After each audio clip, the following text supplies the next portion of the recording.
Olá, boa tarde a todos, todas e todes. Nós estamos aqui em mais uma atividade do nosso Centro de Estudos, Sociedade, Universidade e Ciência. Hoje, um dia especial, por dois motivos, para dizer o mínimo. Nós temos o Dia Nacional da Ciência, o Dia Nacional do Pesquisador e da Pesquisadora científico e científica, e nós temos o aniversário do Sou Ciência. Hoje nós completamos um ano, apenas um aninho de existência, né? Mas é uma data importante para nós, porque nós estamos extremamente não só felizes por chegarmos até aqui, mas também com muito trabalho e também resultados importantes que nós queremos apresentar para vocês.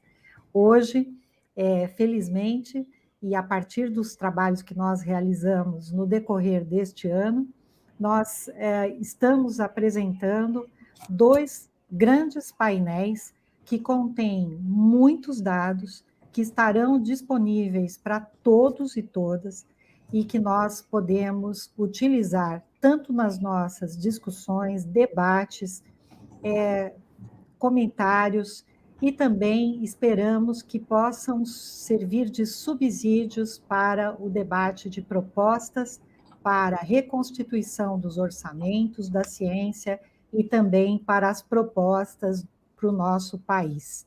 Então, é um momento de muita reflexão, também um momento importante de ação, mas também um momento de celebração.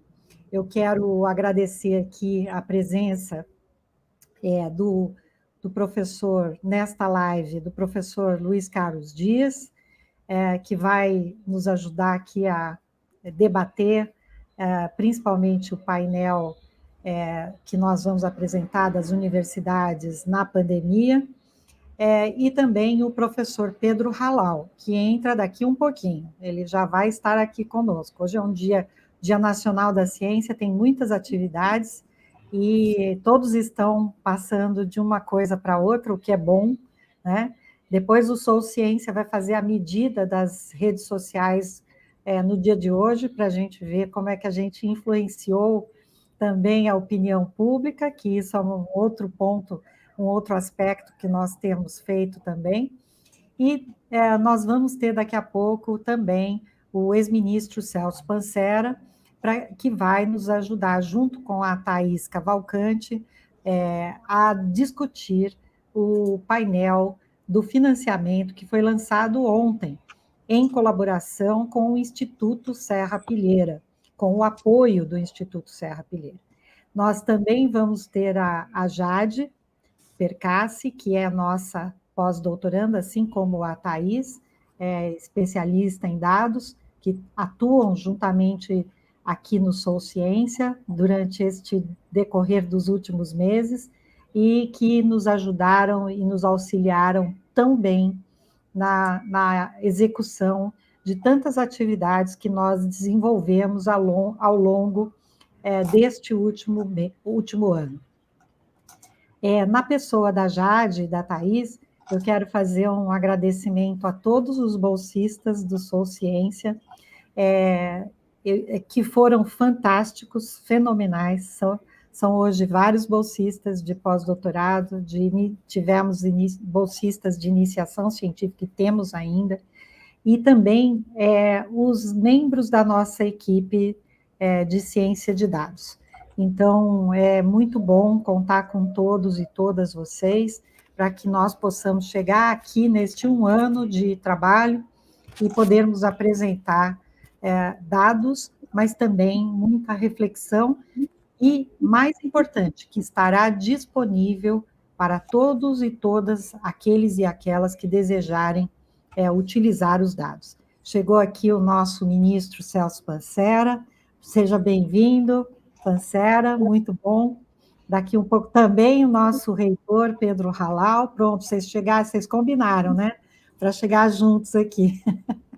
Pancera e Pedro Halal, muito bom. Nós vamos ter uma dinâmica aqui do comentário dos dois painéis, e agora eu quero passar a palavra e agradecer especialmente aos dois coordenadores do nosso Centro de Estudos, Sociedade, Universidade e Ciência, que coordenaram de maneira magistral, de maneira ímpar, todo o trabalho, no caso da linha de pesquisa 4, a Maria Angélica Minhoto, que é professora da Unifesp, e também coordenadora do Sou Ciência, e o Pedro Arantes, que coordenou também o painel das universidades na pandemia, que corresponde à nossa linha de pesquisa 6.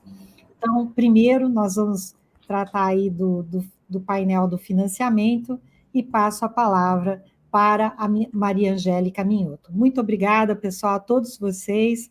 É muito bom a gente estar aqui um ano depois, trazendo todos esses resultados que nós esperamos possam ser muito bem aproveitados. Bom, obrigada, professora Soraya. Quero dar as boas-vindas e muito boa tarde a todos aqueles que estão nos assistindo, né, virtualmente, e cumprimentar essa belíssima mesa, na figura do ex-ministro Celso Pancera. Muito obrigada por estar aqui. Também o nosso ex-reitor Pedro Halal, o professor do Instituto de Química, professor Luiz Carlos Dias, meus colegas todos. É muito bom estar aqui nessa mesa, representando um conjunto muito grande de pessoas que trabalhou nas pesquisas, né, que vem trabalhando nas pesquisas, que muito grande de pessoas está levando à frente, e também todos os nossos técnicos, né, o nosso apoio técnico, a nossa secretária. É uma equipe muito grande, são várias pessoas e que juntas fazem esse belíssimo trabalho. Aqui eu tenho um prazer muito grande de ter sido coordenadora junto com a professora Soraya e tantos outros pesquisadores, né, desse painel de financiamento da educação, da ciência e tecnologia também, evidentemente, né? É uma oportunidade muito importante, porque a gente apresenta um horizonte do que está acontecendo historicamente com o financiamento da ciência e tecnologia na esfera federal.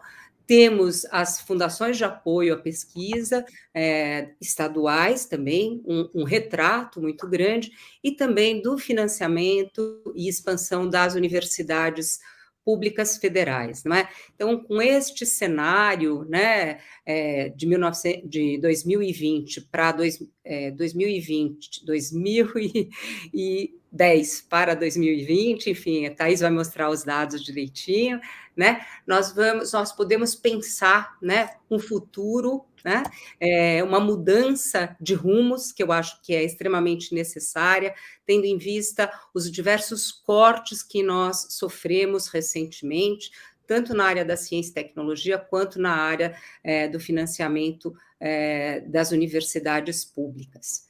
Então, esses painéis, eles pretendem, né, estabelecer também uma conversa importante com a sociedade, né? Então, a gente poder traduzir dados que às vezes são absolutamente complexos, difíceis de acessar, ainda que eles estejam disponíveis, né? Porque nós mexemos com os dados abertos, né? Com os dados que estão disponíveis, mas eles são difíceis de serem convertidos em coisas passíveis de serem compreendidas pela população geral. E acho que o Sou Ciência tem esse papel, um papel importantíssimo de estabelecer essa comunicação e de chamar a sociedade para participar democraticamente do debate, dos rumos da nação, e para isso é preciso conhecer o que está acontecendo. Então, o painel do financiamento pode produzir esse debate de uma maneira extremamente bem feita, não é?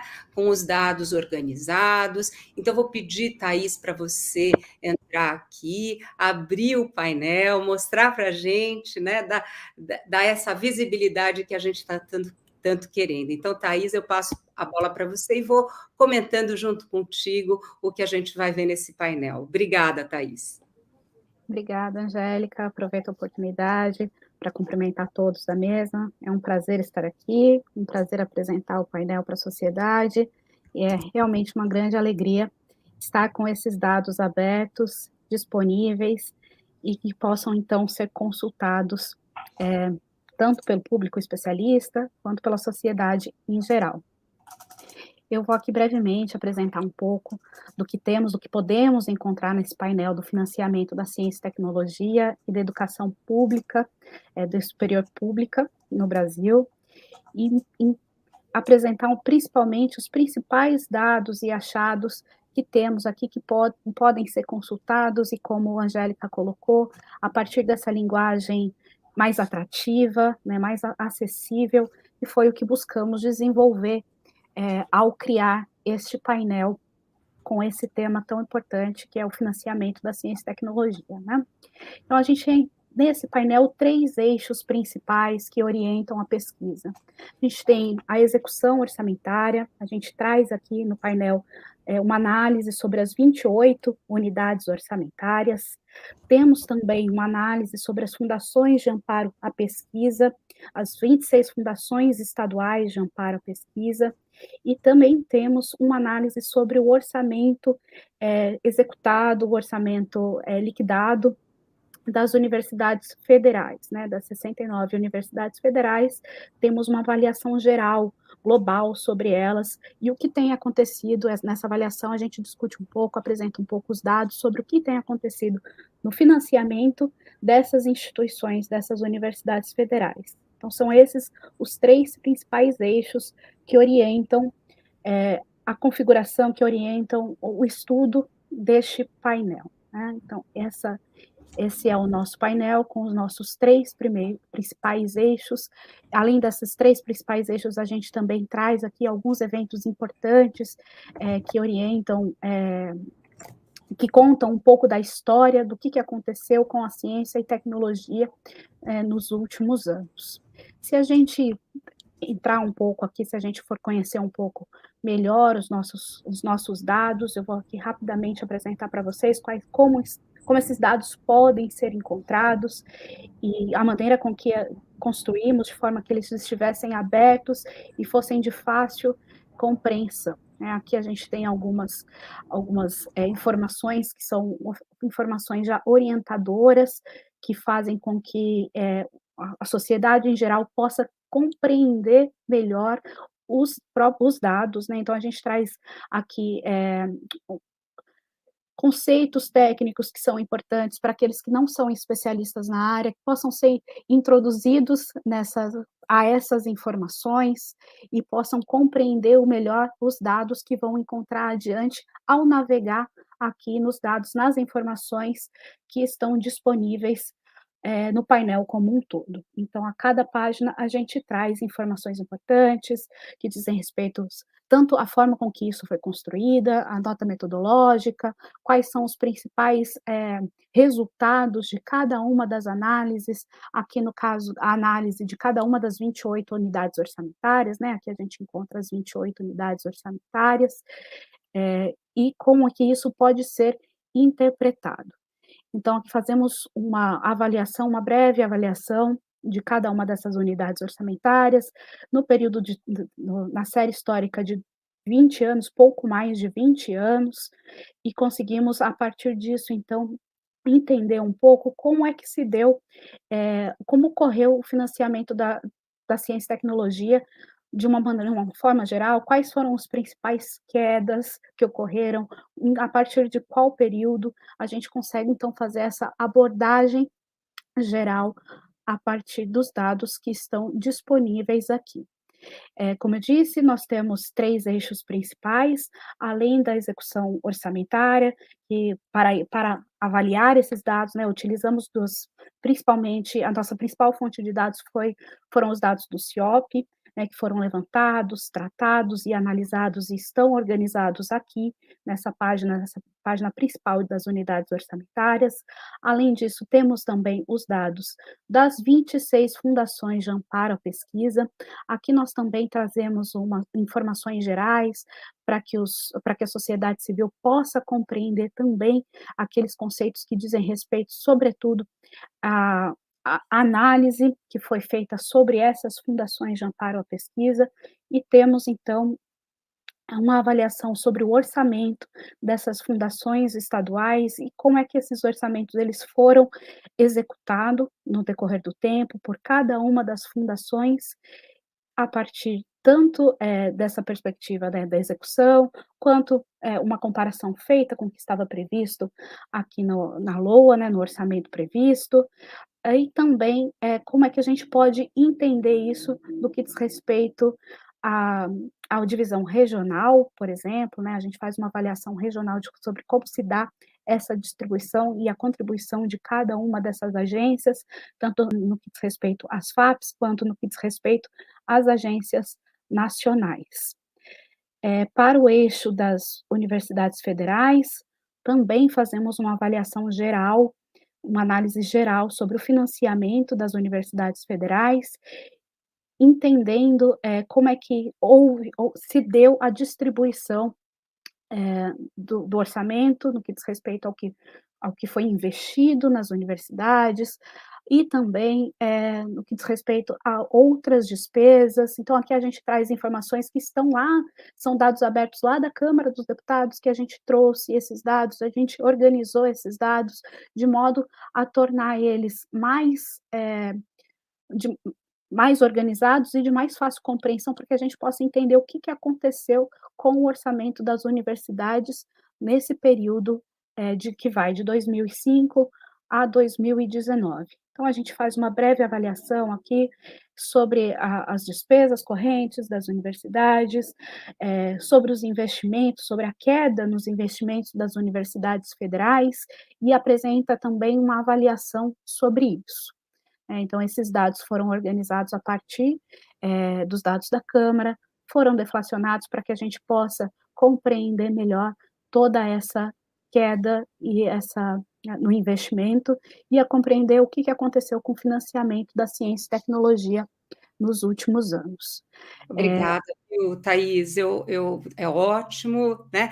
Eu queria também fazer aqui um agradecimento especial ao professor Nelson Amaral, que nos forneceu toda a metodologia, não é? Inclusive formas de deflação, enfim, ele ofereceu um curso no Sou Ciência, formou muita gente nesse curso, né? Então, inclusive nós mesmos, foi excelente. Então, deixo aqui meu agradecimento ao professor Nelson e também ao professor Odir, por conta de todos os dados das FAPs. Então, tivemos, de fato, muito apoio, né? Então, estamos fazendo e fazendo juntos. Eu acho que passo agora a palavra para o Pedro Arantes. Pedro, é contigo, obrigada. Obrigado, Angélica. Agradeço aqui a todos. Oi? A todos os nossos convidados, que em breve falarão. Eu e Jade, vamos aqui falar um pouquinho do segundo painel, que também foi lançado recentemente, da atuação das universidades em defesa da vida durante a pandemia. Também é um painel interativo, com infográficos, muitos desenhos, animações. A gente quer realmente que o público amplo possa ter acesso ao que fazemos, né? Acho que nas nossas pesquisas, uma das perguntas que mais fazem, gostaríamos muito que a universidade contasse o que está fazendo e como isso chega na sociedade, né? Então, esse painel mostra mais de 1.000 ações que 39 universidades federais desenvolveram, e em todas as áreas de conhecimento. A Jade vai contar aqui um pouco mais, e eu vou entrar no site mostrando o painel enquanto ela fala. E também nosso último vídeo, sua última animação que foi feita para esse painel, que acabou de sair, inclusive, para vocês verem um pouco qual é o tipo de comunicação, né? Tem um desafio aí de comunicação para que a gente chegue a um público mais amplo, também um público jovem, que está ingressando nas universidades, ou está nas universidades querendo saber mais o que os colegas estão fazendo. Então, Jade, passo a palavra. Obrigada, professor Pedro. Boa tarde a todos e a todas. Dizer da alegria, faço minhas as palavras da Thais, de estar aqui, podendo trazer um pouco os resultados desse trabalho intensivo, né, de tanta gente. Então, contar um pouco sobre esse processo da construção desse levantamento, né, das ações das universidades e defesa da vida, que é o nome do nosso painel. A gente parte de uma pesquisa prévia também, de outra linha de pesquisa do Sou Ciência, de compreender que a sociedade ainda tem a ciência ainda tem uma credibilidade muito grande na sociedade, apesar de todos os ataques, não é, que a ciência vem sofrendo, mas, ao mesmo tempo, nós tivemos a compreensão de que muita gente não faz ideia do que acontece nas universidades, nos institutos de pesquisa. E, ao mesmo tempo, a gente parte de uma constatação, né, de que as universidades foram fundamentais, né, em muitos aspectos da vida para o enfrentamento dessa pandemia nesses últimos 2 anos e tanto.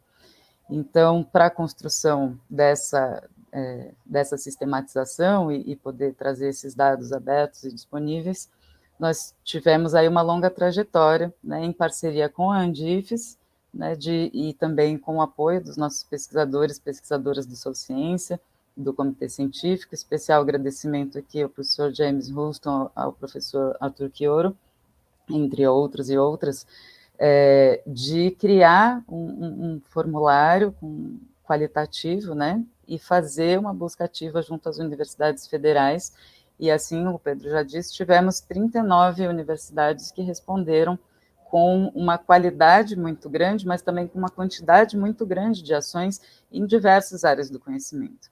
Então, a gente teve uma avalanche assim, de informações e muito interessantes, muito importantes, demonstrando que, de fato, a atuação das universidades ela foi fundamental. E, então, passamos a um trabalho de categorização dessas ações e chegamos, assim, aos 5 eixos que compõem o nosso painel das universidades federais em defesa da vida. Né? A partir desses resultados, né, mais de 1.000 ações realizadas nesses 2 anos, nós chegamos nesses 5 eixos, que são a organização para atuar no contexto da pandemia, então, organização interna, né, as universidades, o eixo de atenção à saúde, que contempla, né, desde o atendimento até as parcerias com o SUS, mas também de vigilância epidemiológica, enfim, ações diversas na área da saúde. O eixo de extensão e solidariedade, onde a gente encontra ações no sentido de garantir a segurança alimentar e o combate à fome, apoiar iniciativas de geração de trabalho e renda, e muito fortemente ações de solidariedade de arrecadação e distribuição de alimentos, de equipamentos de proteção individual, principalmente as populações em situação de maior vulnerabilidade social. Um eixo também de pesquisa, tecnologia e inovação, como não poderia deixar de ser, em todas as áreas, né, pesquisas experimentais, mas pesquisas clínicas, pesquisas socioeconômicas, na área da educação e tecnológico para o desenvolvimento de novos equipamentos, inclusive. E, por fim, o eixo da comunicação, em que todas as universidades desenvolveram formas de se aproximar não somente à comunidade acadêmica, à comunidade escolar, mas também a um diálogo mais amplo com a sociedade como um todo e com públicos específicos, né, aí incluídos populações indígenas, populações quilombolas, população LGBTQIA+, idosos e assim por diante. Então, sem mais delongas, um convite a que todos e todas possam conhecer e explorar esse painel. Ele também está em construção uma sistematização a partir das universidades, em que a gente consegue puxar por universidade tudo aquilo que foi desenvolvido, e estamos fazendo uma leitura transversal de captar estudos de caso, né, de práticas que foram recorrentes e que foram inovadoras ou que foram fundamentais para a garantia da vida. Nós, ao longo do ano, vamos sistematizar e trazer a público cada um dos casos. Nós já temos 3 casos prontos, e para cada um deles, além dos dados e dos links correspondentes, né, nas páginas de divulgação científica e nas páginas das próprias universidades, também um vídeo animado para poder fazer essa agitação nas redes, né, e furar a bolha da universidade ou das universidades, para a gente conseguir mostrar, enfim, para a sociedade, de uma forma bem ampla e consistente, como o que as universidades têm feito, né, e como, em parte, o fato da gente estar aqui vivo e podendo tocar as atividades é resultado dessa atuação. Acho que isso, Pedro. Muito bem, então agora eu só vou projetar o nosso último vídeo aqui, a pedido da Soraya, desse painel.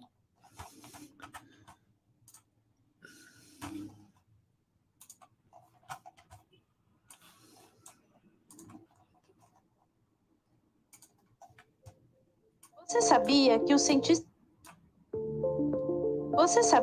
o cientista de instituição pública é o profissional em que a população brasileira mais confia atualmente? Isso nem sempre foi assim. Em 2015, jornalistas, médicos e líderes religiosos estavam no topo da lista. Mas, em 2022, os cientistas foram os mais citados como fonte de informação mais confiável.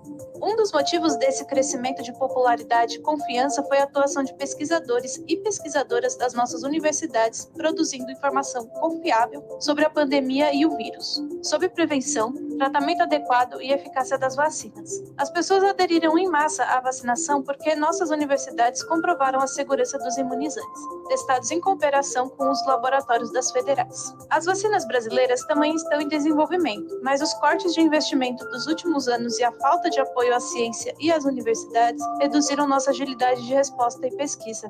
Para conferir os detalhes dessas ações, acesse o painel do Centro Sou Ciência. O conhecimento e a solidariedade podem salvar vidas.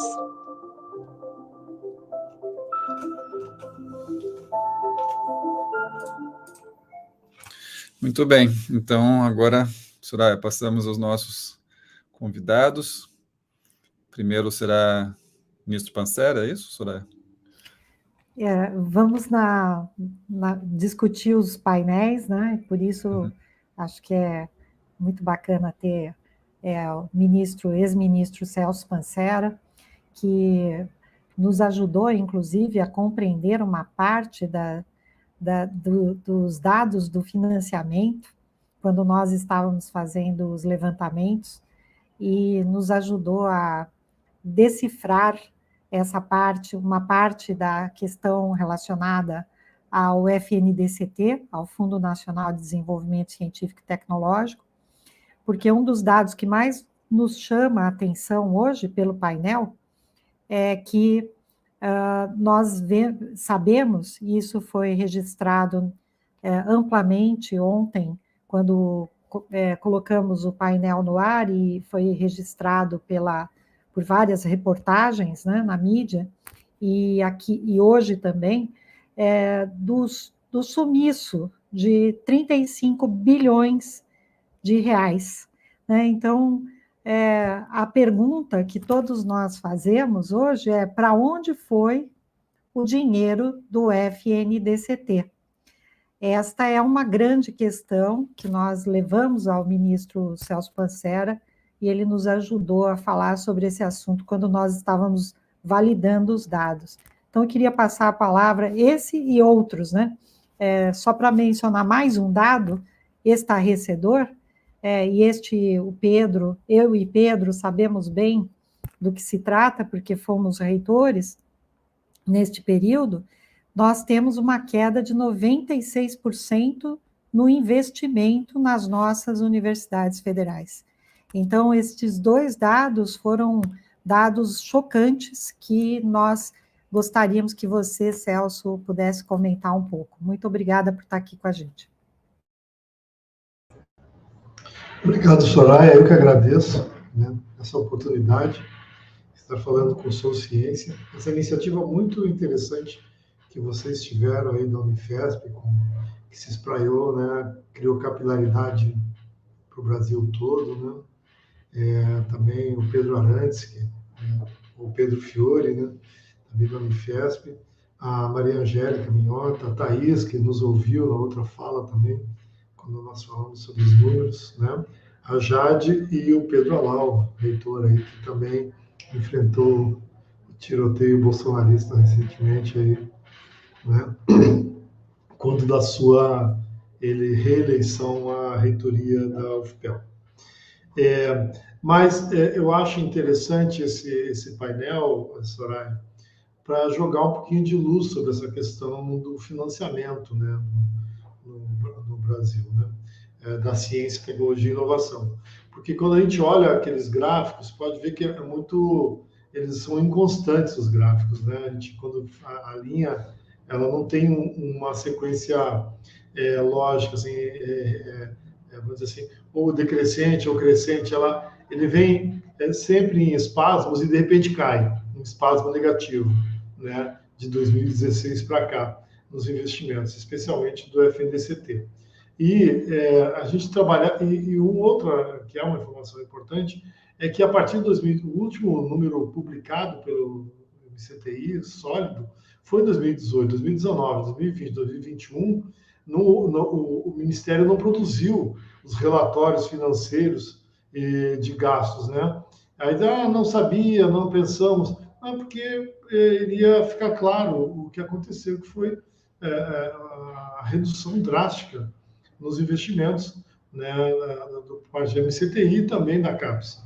Eu participei de um debate, né, hoje de manhã na Academia Brasileira de Ciências, e o presidente da Andif estava colocando, a Soraya, né, os valores os valores que executados, as verbas discricionárias das universidades federais de 2016 para agora, né, é abissal o tombo que tomou, né? Se sai de um gasto em 2016, né, de 6,2 bilhões de reais, uma inflação corroendo todos os anos os valores, em valores nominais, agora a previsão para 2021 é de menos de 5 bilhões de reais, né, no orçamento. E esse ano, também de 2022, né, também os valores, para 2023, menos de 5 bilhões, e para 2022 também, o valor menos de 5 bilhões de reais. Ou seja, se a gente colocar a inflação nessa questão, você vai ver que realmente a conta não fecha e o sistema não pode funcionar. Da parte do FNDCT, nós tivemos aquela vitória, duas vitórias importantes. Primeiro, foi impedir que eles extinguissem o fundo em 2019, pela luta contra a PEC, que acabava com o FNDCT, que a Soraya esteve conosco lá em Brasília, né? E a gente conseguiu evitar, excluir o FNDCT do alcance da PEC. Depois conseguimos aprovar a Lei Complementar 177, que proíbe o contingenciamento dos valores do FNDCT. Mas, no piscar de olho do Congresso, em abril de 2021, eles aprovaram um pequeno dispositivo numa PEC que não tinha nada a ver com o assunto do FNDCT, permitindo que os recursos que não forem gastos nos fundos infraconstitucionais em 2021 e 2020 fossem retirados fossem arrestados, né, pela Fazenda Nacional. E nisso aí eles levaram 27 bilhões de reais. Só nessa brincadeira levaram 27 bilhões que estava acumulado de 2016 até 2021. E aí, em 2020, até 2020. E em 2021, eles também levaram boa parte do FNDCT, que chega a esse número aí de mais de 30 bilhões de reais. Dinheiro da ciência, que poderia estar financiando o setor, né, infraestrutura, reajustando o valor das bolsas, editais universais, enfrentamento ao Covid, um enfrentamento mais adequado e necessário à pandemia, né? Então, esse foi um recurso que realmente sumiu, né? Eles levaram esse dinheiro, né? E eu lembro quando a gente fez o debate com vocês, conversamos com vocês lá atrás, né, quando estavam montando o painel, né? As falas do Vanderlei de Souza, que nos ajudou também a esclarecer bastante coisa, né, de compreender esse mecanismo que é a contabilidade pública federal, que joga tudo numa conta só, faz um tumulto ali de números e esconde os recursos e leva o dinheiro para pagar restos a pagar, para fazer o famigerado superávit fiscal no final de ano, pagar restos a pagar no ano seguinte e também amortizar a dívida pública, né? Isso, todos os recursos acabam sendo dragados para isso. E tem um outro assunto que eu acho que eu sempre falo, Soraya, que é bom relembrar, que é a questão do Fundo Social do Pré-Sal. É um valor enorme, né? Acho que enviei para vocês o estudo, né?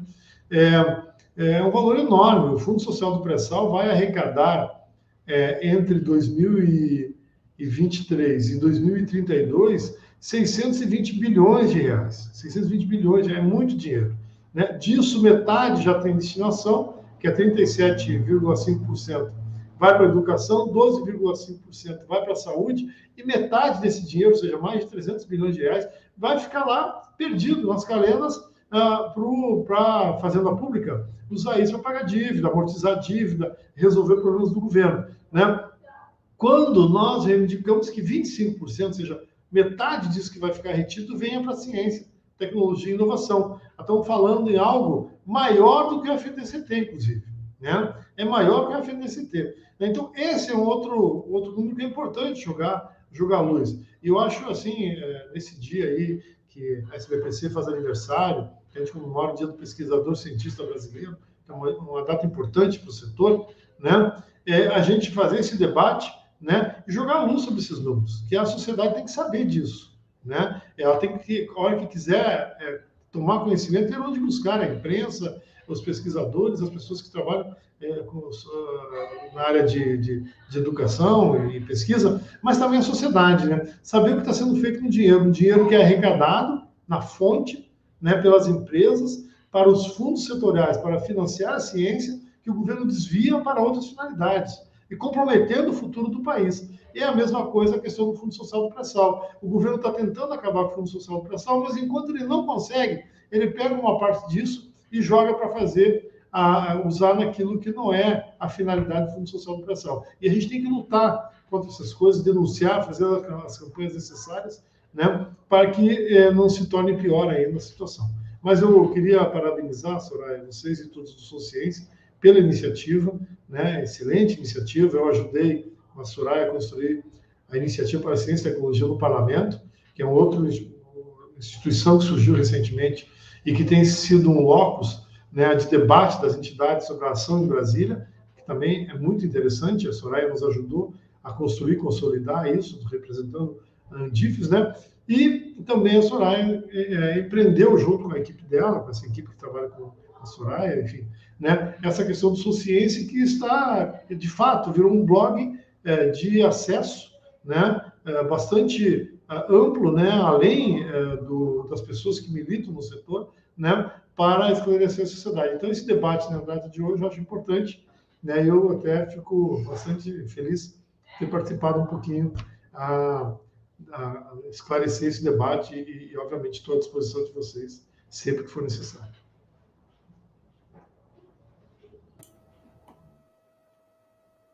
Muito bom, Pancera, muito obrigada. É muito importante a sua participação aqui, nós é que agradecemos, e lembrar também da iniciativa da Ciência e Tecnologia no Parlamento, que hoje congrega tantas entidades, que você teve esta iniciativa, né? Você teve a liderança de congregar todas aquelas entidades naquele momento, há cerca de 4 anos atrás, e nós trabalhamos juntos, e hoje a iniciativa da Ciência e Tecnologia no Parlamento está continua realizando ações importantes junto aos parlamentares, e nós sabemos o quanto vai ser importante esse debate também agora na eleição, com tantos candidatos, né, aí ao parlamento e também aos cargos majoritários, que nós precisamos nos envolver, e certamente a ciência será, como diz o Pedro Arantes, um ator, um sujeito desta política, ou da política no nosso país. Então, queria te agradecer, Pancera, e te dizer que nós estamos já de olho nos dados que você enviou ao professor Nelson Amaral, a respeito do pré-sal, e já estamos fazendo um estudo nisso, né, com este objetivo, porque todos perguntam, se vamos reconstruir o país, de onde vai vir o dinheiro? Dinheiro tem, né? Você tem chamado a atenção para isso já há bastante tempo. e nós vamos mostrar onde é que ele está, e para que ele não seja desviado, e aquele que não está sendo usado seja destinado para o desenvolvimento, de fato, do nosso país. Eu retorno para o Pedro Arantes. Tem dois Pedros. Muito bem. Então, queremos agora passar a palavra para o nosso segundo convidado, professor Luiz Carlos Dias, do Instituto de Química da Unicamp, também professor, membro do nosso comitê científico do Sou Ciência, que muito nos honra. Passo a palavra para suas considerações. Bom, obrigado, Pedro. Boa tarde a todas e todos. Espero que estejam me ouvindo bem. Boa tarde, colegas da mesa, né? A Jade, a Thaís, a Maria Angélica, você, Pedro, ministro Celso Pancera, a reitora Soraya, reitor Pedro, né, Halal. Eu ouvi dizer que reitores e ministros a gente sempre chama como reitores e ministros, não como ex-reitores ou como ex-ministros. Então, eu cumprimento a todas as cientistas, todas as pesquisadoras, todos os cientistas e todos os pesquisadores pelo Dia Nacional da Ciência, pelo Dia Nacional da Pesquisadora e do Pesquisador Científico. Cumprimento também a Soraya e todos os membros do Sou Ciência pelo aniversário de 1 ano, né? É um privilégio estar aqui com vocês. Eu fiz algumas anotações aqui, gente, então eu não preparei nada para falar, mas a Soraya pediu para eu falar 10 minutinhos, eu vou falar um pouquinho sobre a importância, né, das universidades públicas, das estaduais, das federais, das instituições públicas brasileiras no combate à pandemia de Covid-19. Eu publiquei, inclusive, um texto a respeito na revista que é a revista que questiona, que foi lançada em comemoração aos 70 anos, né, do nosso CNPq. A gente sabe, né, gente, a ciência melhora a nossa qualidade de vida, aumenta a nossa expectativa de vida, e durante a pandemia da Covid-19, a ciência se mostrou absolutamente fundamental nessa luta insana contra o negacionismo científico, contra o obscurantismo, contra as pseudociências, contra o charlatanismo, contra a enganação. Foi uma luta realmente gigantesca. A ciência, sem dúvida nenhuma, e assim como as nossas instituições públicas de ensino, pesquisa e extensão, elas contribuíram para salvar milhões de vidas nessa pandemia. Nós, cientistas, sempre defendemos que as políticas na área de saúde pública devem ser baseadas em evidências científicas sólidas, robustas, e não em opiniões pessoais, em achismos, em oportunismo político, né, não em questões ideológicas ou questões religiosas, que infelizmente acabaram tomando conta, né, nessa pandemia. A pandemia da Covid, ela trouxe a ciência para mais perto do cidadão. A ciência nunca teve tanto espaço na mídia. O cidadão brasileiro, ele percebeu a importância das instituições públicas de ensino, de pesquisa, de extensão para o desenvolvimento do país, para a proteção, para a segurança da nossa população, do povo brasileiro, inclusive para a soberania nacional, né? A sociedade brasileira, ela percebeu a importância do SUS, gente, né? Do nosso PNI. E o enfrentamento dessa crise sanitária, desde o início, exigiu um posicionamento muito firme, né, de cientistas sobre a dinâmica de transmissão da doença, e a ciência foi fundamental para que a gente pudesse encontrar uma saída. Nós ainda não saímos da pandemia, mas a ciência está mostrando um caminho. E foram inúmeras as contribuições de institutos de pesquisas das universidades públicas brasileiras no combate à Covid-19, né? Desde o início, nós tivemos muitos colegas cientistas, muitos pesquisadores, muitos professores, nós tivemos muitos divulgadores de ciência, né, que tiveram um papel muito importante para proteger a sociedade. A sociedade passou a ouvir os cientistas, né, foi colocado aqui nesse painel. A sociedade passou a ouvir os pesquisadores sérios, né, de todas as áreas do conhecimento, porque a gente precisa lembrar que todas as ciências humanas, as ciências exatas, as ciências sociais, elas tiveram um papel muito importante nessa pandemia, elas precisam ser igualmente valorizadas, né? Infelizmente, nós somos perseguidos por muitas vozes negacionistas, e nós temos que sair em defesa da ciência como um todo e de todas as áreas. É fundamental lembrar para a sociedade que cientista, gente, nesse momento, não é só quem está lá no laboratório trabalhando com vírus, com medicamento, com vacinas, né? Há vários pesquisadores de várias áreas, né? Sociólogos, antropólogos, cientistas políticos, historiadores, engenheiros, profissionais da área da saúde, diversos, né? Imunologistas, virologistas, infectologistas, químicos, bioquímicos, físicos, biólogos, parasitologistas, médicos, matemáticos, microbiologistas, enfim, eu podia citar vários colegas de todas as áreas, e todos eles desempenharam um papel absolutamente, né, muito importante nesse momento. A pandemia chegou, lá no final de 2019, início de 2020, a situação se impôs, E foram muitas as ações, né, que nos deixam muito orgulhosos de ver como as nossas instituições públicas de ensino, de pesquisa, de extensão, ajudaram a sociedade brasileira no combater essa pandemia. Eu costumo dizer, olha, que sorte que tem o povo brasileiro, né, colegas, de contar com as nossas instituições públicas, porque em vários momentos, foram diversas as redes de solidariedade que foram criadas pelas universidades, envolvendo estudantes, professores, servidores, pesquisadores, técnicos, bolsistas, voluntários, gente, pessoas que atuaram como voluntários, né? Cientistas do país inteiro compartilharam resultados de pesquisa, dados de virologia, de epidemiologia, né? Nós tivemos lá no início da pandemia pesquisadoras e pesquisadores brasileiros que isolaram e cultivaram o vírus, né, o SARS-CoV-2, num laboratório de alto nível de segurança. Depois, esses vírus eles foram distribuídos para grupos de pesquisa do país, o que permitiu ampliar a capacidade, né, de testes de diagnóstico e iniciar todos os estudos que foram extremamente importantes para entender como a doença era causada, né, os sintomas, como ela se propagava, as mutações que estavam ocorrendo no vírus. Vamos lembrar do sequenciamento, né, do genoma do primeiro paciente brasileiro que foi infectado por Covid-19, que foi um momento absolutamente importante, né, para mapear mutações que são relacionadas ao processo de evolução viral. Esse sequenciamento foi realizado por pesquisadoras brasileiras, lá do Instituto Adolfo Lutz, do Instituto de Medicina Tropical da USP, que são 2 laboratórios públicos de pesquisa, gente, de vigilância epidemiológica, né? Esses grupos e outros grupos espalhados pelo país, eles continuam investigando hoje as mutações que acontecem, né, no vírus, no SARS-CoV-2 e as cepas que estão circulando aí no país. Muitas das nossas universidades, elas criaram canais de atendimento com o objetivo de prestar esclarecimento para a sociedade sobre os procedimentos adotados no combate ao vírus, né? Orientações sobre cuidados com relação ao uso de máscaras, ao distanciamento físico, às medidas de lockdown, sobre como proceder nos casos, por exemplo, de confirmação da infecção. Foram inúmeras as ações das nossas instituições públicas na produção de insumos, de máscaras, de EPIs para profissionais da saúde, de respiradores mecânicos, de ventiladores pulmonares, de álcool gel, de álcool glicerinado, de antissépticos, né?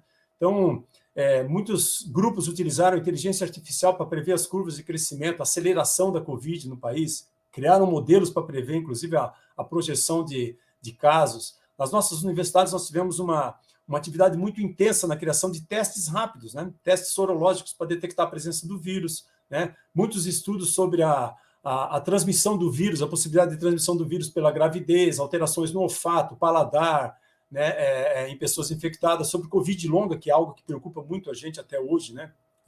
Várias instituições brasileiras ainda estão investigando os efeitos da pandemia na sociedade, nas condições de vida, na geração de renda, né, em populações, principalmente em populações mais vulneráveis, nas estratégias de segurança no trabalho e os efeitos psicológicos da pandemia que a gente vai estudar ainda por muito tempo, né? É fundamental realizar esse monitoramento mental, gente, principalmente de profissionais da área da saúde que atuaram por muito tempo na linha de frente do combate à Covid. Nós tivemos também, olha só, a Fiocruz e o Butantan, 2 instituições públicas de ciência e tecnologia centenárias na área de saúde que contribuíram para a produção de vacinas no Brasil.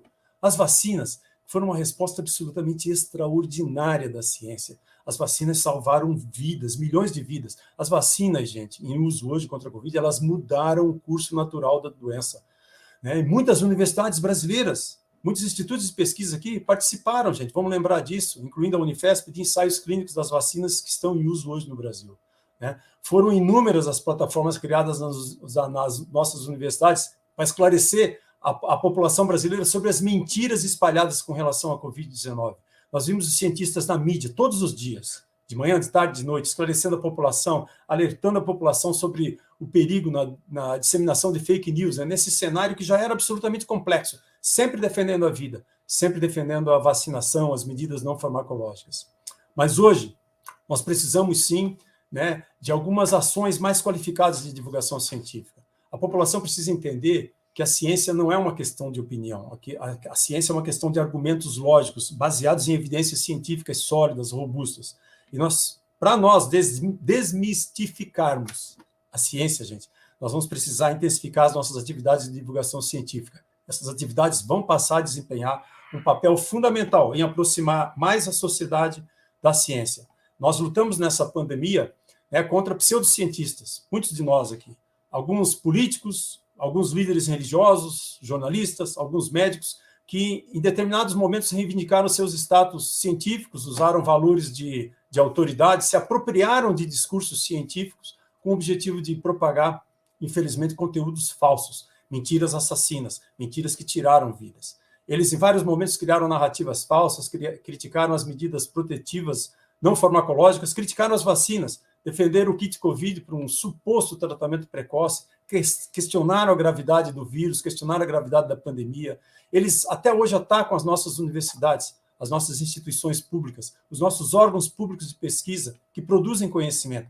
Eles atacam a imprensa que não defende as ideias deles, eles atacam, eles ofendem organizações internacionais como a OMS, que defende a ciência, sempre com o objetivo de lançar descrédito, né, na ciência e criar, né, as teorias conspiratórias. Eu creio que para que a ciência tenha algum futuro nesse país, gente, nós precisamos que a população se identifique mais com os cientistas. Nós precisamos trazer a sociedade para o nosso lado, nós precisamos mostrar cada vez mais para a sociedade que a ciência salva do obscurantismo, salva do negacionismo, salva da escuridão. A população teve muito contato com a ciência, e a sociedade ela precisa entender que é a ciência que tem que nos trazer as respostas para uma crise sanitária como essa, e que opiniões pessoais, questões políticas, questões ideológicas, elas não podem ser mais importantes que a ciência. Então, para que a ciência tenha algum futuro, é fundamental manter a nossa mobilização, a mobilização dos cientistas e das universidades públicas. Porque nós precisamos, sem dúvida nenhuma, gente, de mais pessoas lúcidas, corajosas para construir caminhos e, inclusive, para inspirar os nossos jovens que hoje estão nos assistindo aqui. E nós precisamos, viu, ministro Celso Pancera, de mais políticos atentos às causas da ciência. Nós sabemos o quanto o senhor caminha ao lado da ciência, nós somos muito gratos a isso, mas nós precisamos de muito mais gente, né, nesse fronte. E nós precisamos também de mais investimentos em ciência e educação. Foram colocados dados muito preocupantes aqui.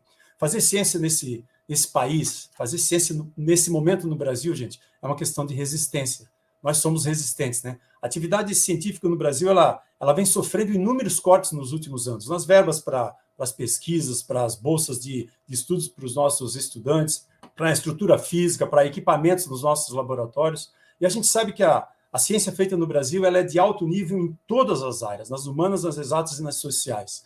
Mas a ciência que é feita amanhã será consequência do planejamento do investimento feito hoje, porque isso é um investimento de longo prazo, em infraestrutura, na formação de recursos humanos de alto nível, na formação de uma nova geração de cientistas, né, que a gente vai precisar no futuro para lutar contra problemas complexos como esse, né, da pandemia. Talvez essa não seja a última pandemia que a gente vai lidar, mas nós temos outros problemas aí também, né? Nós precisamos valorizar cada vez mais as nossas instituições públicas, nós precisamos lutar para defender a autonomia das nossas universidades, das nossas federais, né? Nós precisamos defender que a ciência não sofra interferência de governos, que seja um plano de Estado, mas infelizmente hoje, gente, nós não temos a ciência no país nem como um plano de governo, né?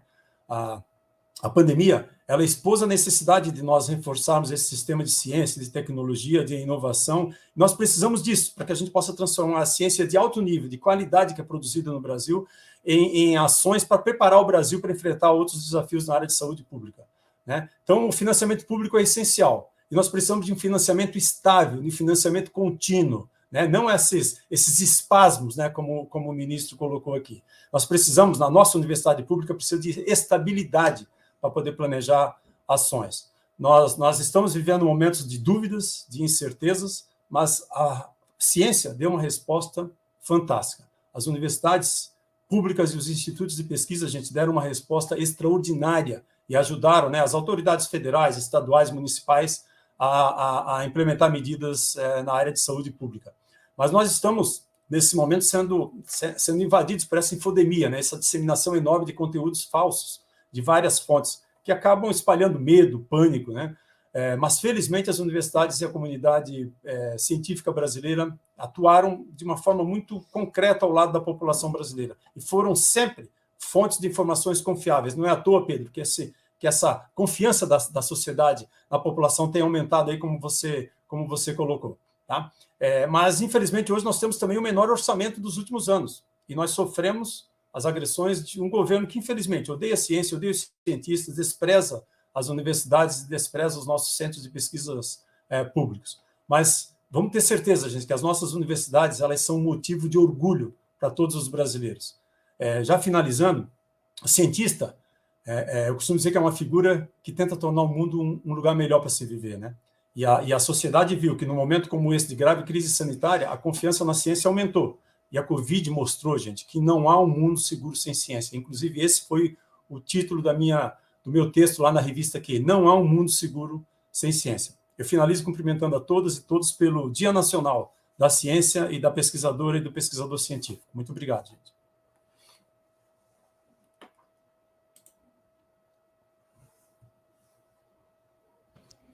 Obrigada, professor Luiz Carlos. Excelente fala, nos representa, ficamos muito contentes. E agora vou passar a palavra para o nosso reitor, Pedro Halal. Muito bem-vindo, muito obrigado pela sua presença também, professor. Estamos muito contentes.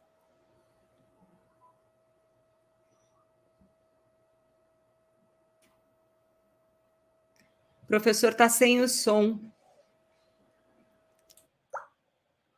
Eu não estou ouvindo, vocês ouviram?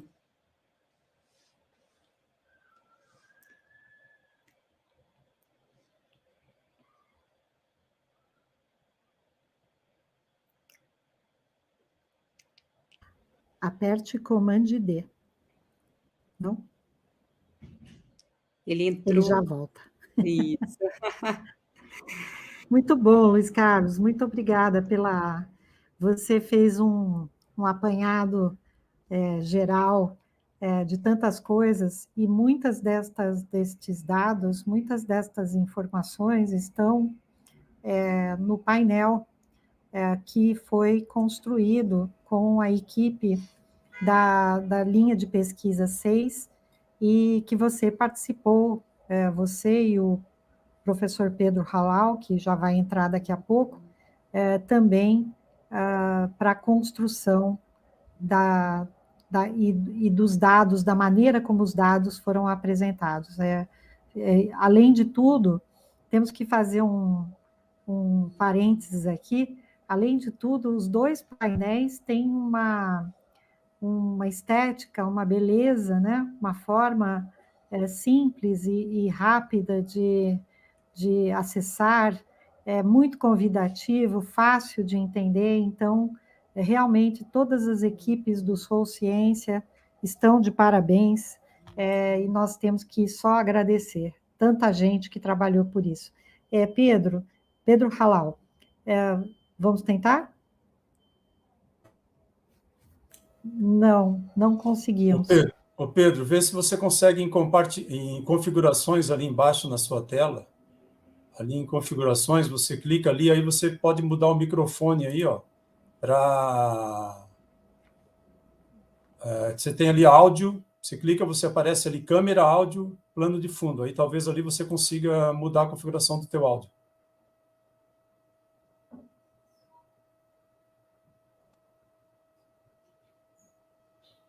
Em configurações... Pode tentar por um fone também, que tenha microfone.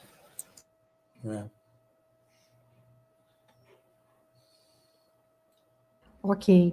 Então, nesse intervalo, eu gostaria de solicitar que nós colocássemos o vídeo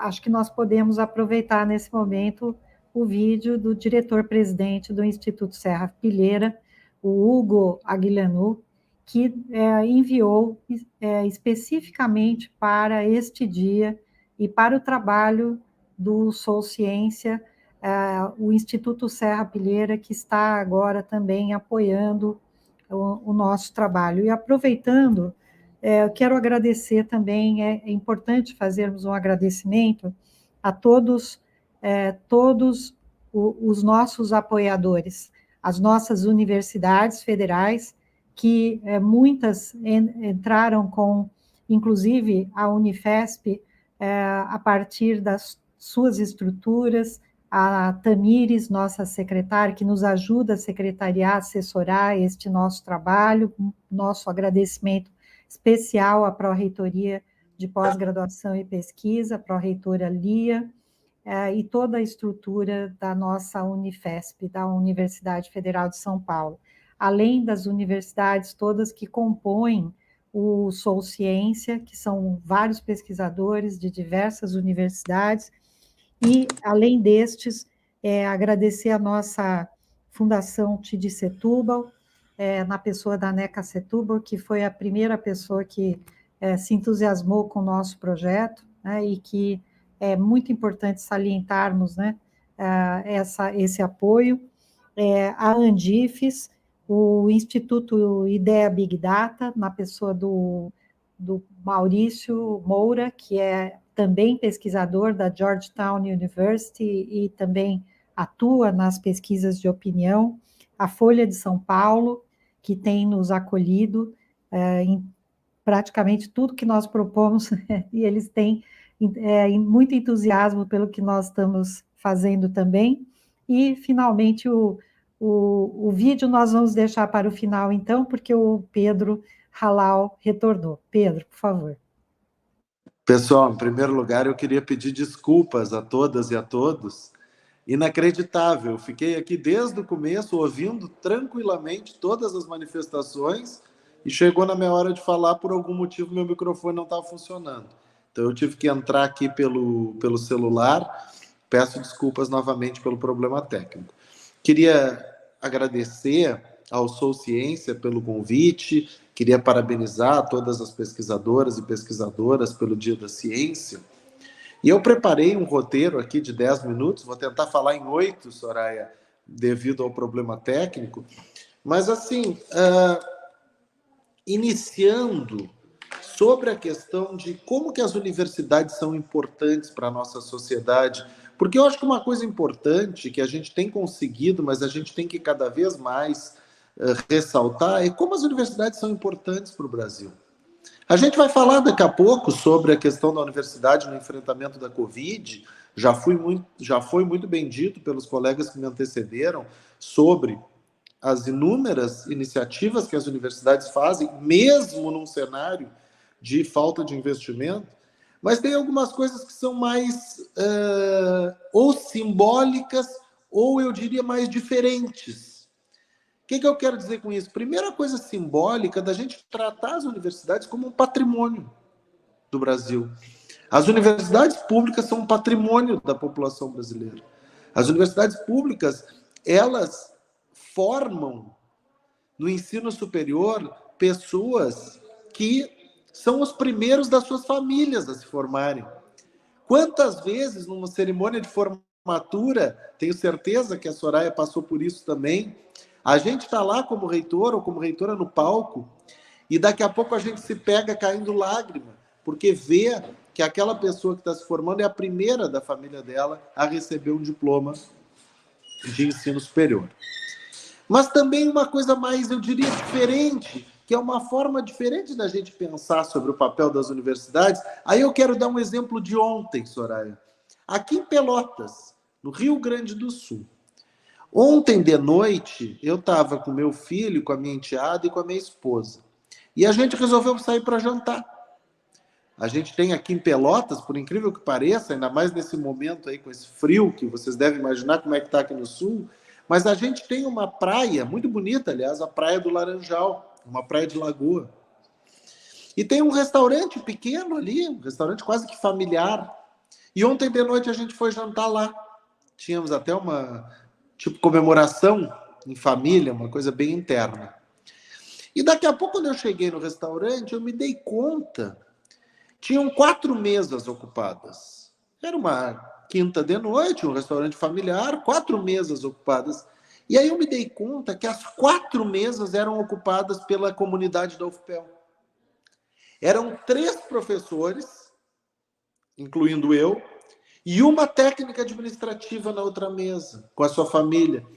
Então, assim, as universidades, além de tudo que elas fazem sob o ponto de vista educacional, elas são propulsoras do desenvolvimento das regiões.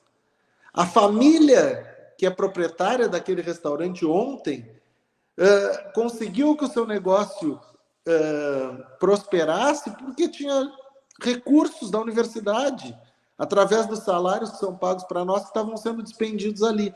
Então, assim, as universidades, elas não são um órgão estranho à sociedade, ao contrário, elas movimentam o setor hoteleiro, elas movimentam o comércio, elas movimentam setor alimentício das cidades. Então, assim, eu começo dando esse exemplo bem concreto, assim, porque é claro que é fácil falar do papel das universidades na pandemia. O painel que o Sou Ciência preparou e apresentou aqui, ele é muito nítido, ele deixa muito evidente o quanto as universidades foram essenciais nessa pandemia. E mais, tendo que fazer um trabalho de nadar contra a maré, num cabo de guerra constante, no qual o nosso inimigo deveria ser só o vírus, mas não era. Essa é a verdade que nós temos que falar aqui.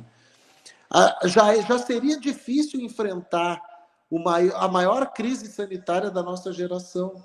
Mas junto com a maior crise sanitária da nossa geração, nós tivemos que enfrentar uma máquina produtora de fake news. Nós tivemos que enfrentar um movimento anti-vacina. Nós tivemos que enfrentar o descrédito ao uso de máscara, o descrédito à ciência. E aí as pessoas me perguntam, especialmente quando eu vou falar fora do Brasil, as pessoas me dizem assim, professor, mas será que o senhor não está enfatizando demais essas coisas? Porque aqui, e aí qualquer país, seja na Austrália ou na BBC, que eu tinha uma coluna semanal, ou nos Estados Unidos, e eles sempre diziam, aqui também tem fake news, aqui também tem movimento anti-vacina. E aí eu sempre dava a mesma resposta. Sim, existe notícia falsa, muito decorrente dessa loucura que virou a vida das redes sociais. Existe movimento anti-vacina no mundo todo. Aliás, o Brasil é um dos países em que o movimento anti-vacina é mais fraco. Mas tem uma diferença. Em nenhum desses outros países, a sede desses movimentos é o Palácio Presidencial. É só no Brasil que a sede desses movimentos anti-ciência, anti-vacina, fake news, ela é dentro do Palácio do Planalto, aqui no Brasil, que é o Palácio Presidencial. Então, nós tivemos que lidar com uma situação absolutamente atípica.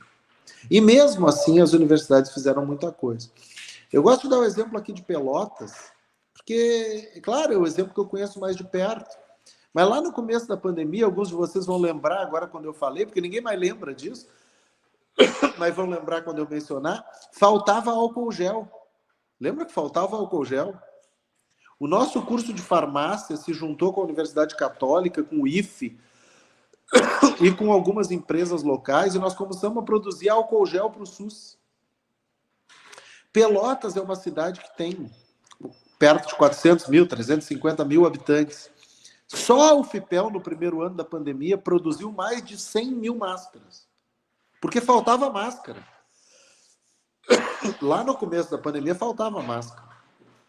O hospital da UFPEL foi o hospital, e continua sendo até hoje, o principal ponto de atendimento de Covid em Pelotas.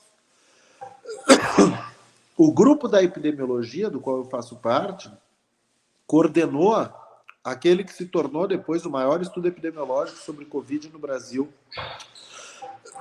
Então, assim, em todas as frentes, a Universidade Federal de Pelotas fez o seu papel tentando ajudar o país a enfrentar essa crise sanitária. Repito, sempre lutando contra o vírus e contra os aliados do vírus.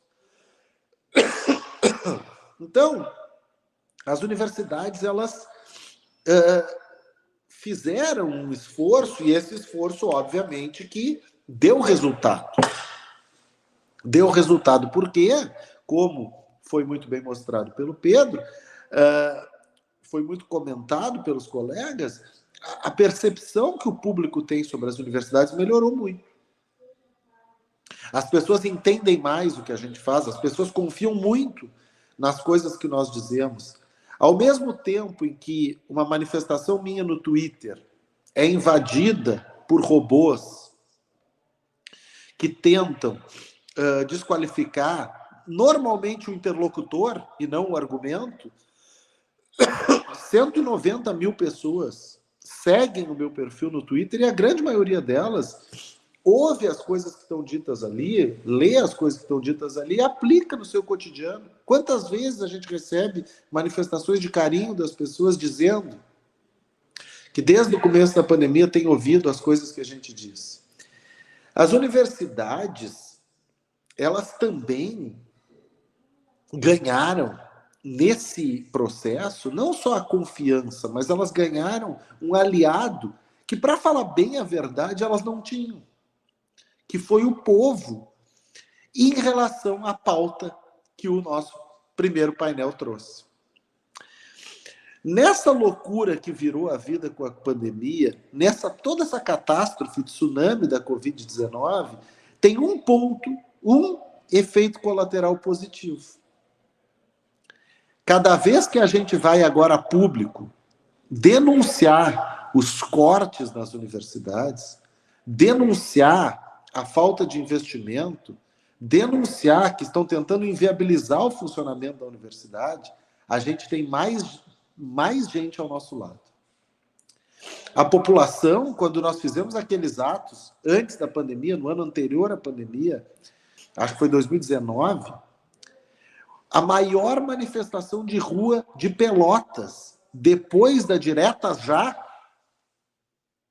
40 anos antes, foi a manifestação contra os cortes da educação.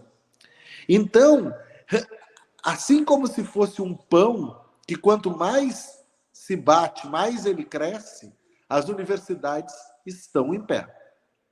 A ciência está em pé. Numa coluna que eu estou escrevendo, nesse movimento, que alguns daqui participaram, de pesquisadores, cientistas, tomarem espaço de colunas em grandes meios de comunicação, eu vou dizer, tic-tac, a ciência está voltando. Porque não foi a primeira e nem será a última vez que governos autoritários tentam calar a ciência. Não foi e nem será a última vez, não foi a primeira e nem será a última vez que governos autoritários tentam censurar a ciência, perseguem pesquisadores. Mas se todas essas situações têm uma coisa em comum, é o resultado. No final, a ciência triunfou todas as vezes. E a ciência vai triunfar de novo no Brasil. E para encerrar, eu acho importante, tendo sido trazido o resultado desses painéis, tendo sido apresentada tanta informação valiosa sobre ciência, sobre investimento ou falta de investimento em ciência, eu quero que a gente fique com a imagem da orquestra do Titanic. Eu já falei isso em outras oportunidades. A orquestra do Titanic, o barco estava afundando e eles foram estimulados a seguir tocando. Eles seguiram tocando e o barco estava afundando. Eu queria que nós, pesquisadores e pesquisadoras, entendêssemos que nós não podemos ser que nem a orquestra do Titanic. Nós não podemos aceitar que a ciência esteja sendo atacada no nível que está e seguirmos fazendo as nossas pesquisas como se nada tivesse acontecido. É claro que nós temos que seguir fazendo nossas pesquisas. Todos nós estamos. Mas junto com fazer as nossas pesquisas, nós temos que lembrar da nossa obrigação patriota, cívica, de interromper o que está acontecendo nesse país. O Brasil precisa de ciência. E o Brasil não terá ciência se o projeto hoje vigente for mantido. Então, com essas palavras, eu agradeço mais uma vez pelo convite, peço desculpa pelos problemas técnicos e um feliz dia do cientista e da cientista. Apesar de tudo, um feliz dia da ciência para todos nós. Muito obrigada, reitor, muito bom mesmo. Convocando todos nós para essa boa briga que nós temos que manter, sim, porque é isso, como o professor Luiz Carlos falou, né?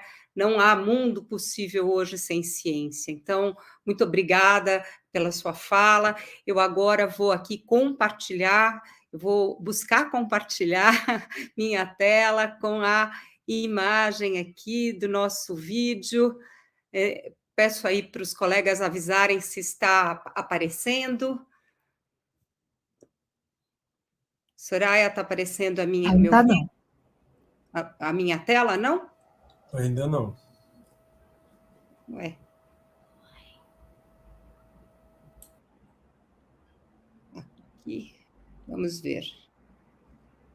E agora? Agora está entrando. Ah, que bom. Então, avise a hora que eu posso soltar o Coloca vídeo. a tela cheia, Angélica. Aqui. É isso? Isso, Sim. perfeito. Tá bom agora? Tá Então, ótimo. vamos lá. Olá, aqui é o Hugo, diretor do Serrapilheira. Eu estou aqui hoje para falar sobre o projeto Sociência. Esse projeto é muito querido para nós, é um projeto que vem das universidades federais, liderado pela Unifesp, através da professora Soraya. Ele tem como objetivo de coletar dados e analisar esses dados sobre o nosso sistema de ciência e tecnologia. Esse projeto é fundamental, e todos os projetos que têm esse objetivo de esclarecer, entender melhor quais são os gargalhos, quais são os problemas que nós enfrentamos, vão nos permitir de construir um sistema melhor. E nesse momento de eleição, a gente acha que isso é particularmente importante. Então, a gente apoia essa iniciativa com o maior entusiasmo e a gente espera muito que esse tipo de iniciativa vai continuar mesmo depois das eleições. Tem um trabalho grande a ser feito de analisar com um espírito crítico o que funciona, o que não funciona tão bem, o que precisamos mudar e alterar nos nossos sistemas, e o Sociência está exatamente alinhado com esses objetivos. Então, a gente apoia com o maior entusiasmo, a gente espera muito que isso vai dar certo, já está dando certo, os primeiros resultados estão chegando agora, e ficamos muito felizes de estar a par desse projeto.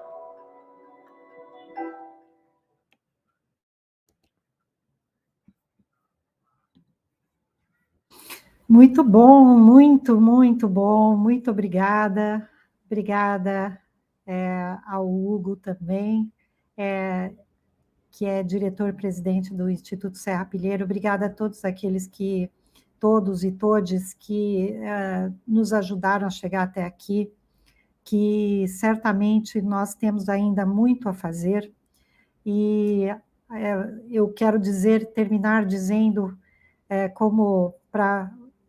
pelo gancho que fez Pedro Halal, que nós não seremos uma orquestra do Titanic. Nós certamente já estamos atuando, como disse o Luiz Carlos, estamos resistindo agora, mas também já atuando para mudarmos este cenário e reconstruirmos esse país.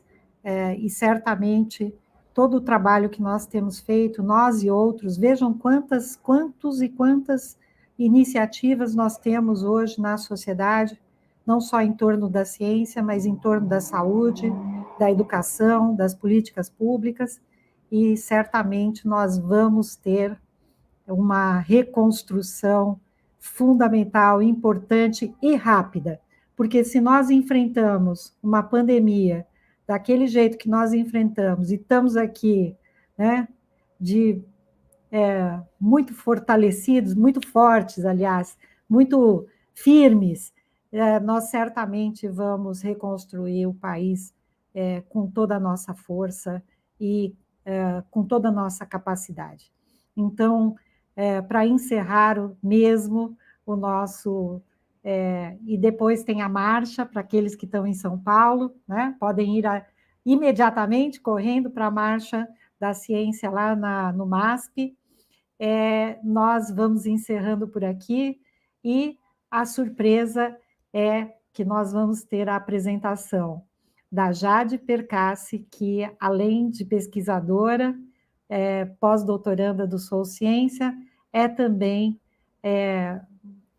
uma pessoa ligada à arte, e ela vai tocar e cantar para nós Queremos Saber, de Gilberto Gil.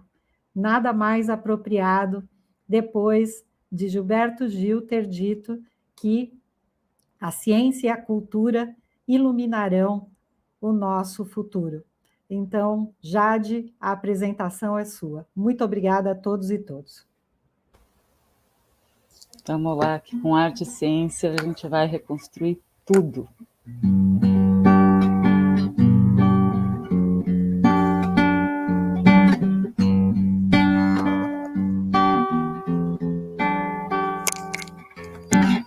Queremos saber o que vão fazer com as novas invenções. Queremos notícia mais séria sobre a descoberta da antimatéria e suas implicações na emancipação do homem, das grandes populações, gente pobre das cidades, das estepes dos sertões.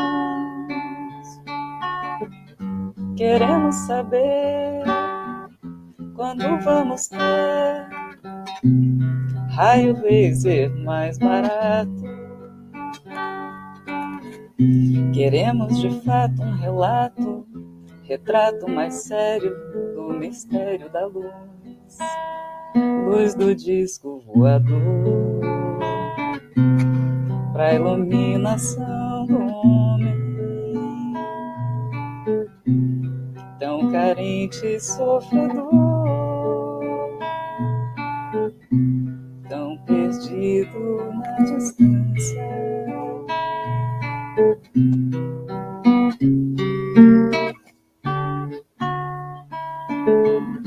Queremos saber, queremos viver confiantes no futuro. Por isso se faz necessário saber qual o itinerário da ilusão, a ilusão do poder. Pois se foi permitido a gente tantas coisas conhecer, é melhor que todos saibam o que pode acontecer. Queremos saber, todos queremos saber.